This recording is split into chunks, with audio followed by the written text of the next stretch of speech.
নমস্কার বন্ধুরা, আমি তোমাদের রঞ্জীব স্যার বলছি। আজকে বাংলা অনার্স ফার্স্ট সেমিস্টার এবং জেনারেলের লাস্ট মিনিট সাজেশান নিয়ে এসেছি বাংলা সাহিত্যের ইতিহাসে। দেখো, তোমাদের আগে আমি একটা সাজেশানের ভিডিও দিয়েছিলাম, ওখানে অনেকগুলো কোশ্চেন ছিল। আমাকে অনেকে বলেছে স্যার একটু কম করে যাতে পড়তে হয়, যাতে পাস করা যায় সেরকম সাজেশান দিতে। তো আমি কম করে এনেছি, তোমরা দেখতেই পাচ্ছ স্ক্রিনে। শ্রীকৃষ্ণ কীর্তন কাব্যের যে আলোচনাটা আমি দিয়েছি ওটা খুব ইম্পর্টেন্ট। এবারে বৈষ্ণব পদকর্তা হিসাবে চণ্ডীদাসের কৃতিত্ব আলোচনা করো।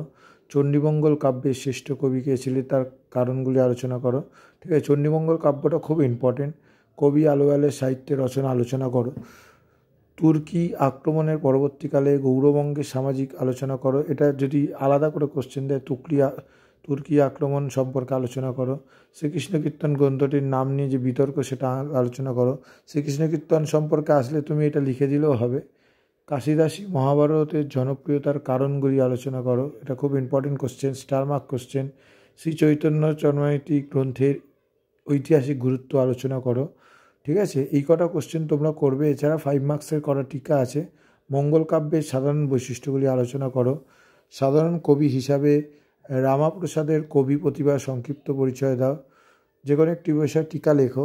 বাংলা সাহিত্য বিভাগ গোবিন্দ দাস ও লোরচন্দ্রানী। ঠিক আছে, এই কোশ্চেনগুলো তোমরা করো। ঠিক আছে, আমি ফাইনাল সাজেশান মানে পরীক্ষার আগে তোমাদের দিয়ে দেবো। এবং কারোর যদি কোনো অসুবিধা থাকে সে আমাকে হোয়াটসঅ্যাপ করতে পারো এবং পিডিএফও কালেকশন করতে পারো। অনলাইন ক্লাস অ্যাভেলেবেল আছে। এছাড়া অন্য সমস্ত বিষয় তোমাদেরকে গাইড করার যে সাজেশান সেটাও আছে। তোমরা দেখেছো যে এর আগের পরীক্ষাগুলোর প্রত্যেকটি সাজেশান কিন্তু মিলেছে। এবং আমি মনে করি যে সাজেশান কম করেই পড়া উচিত।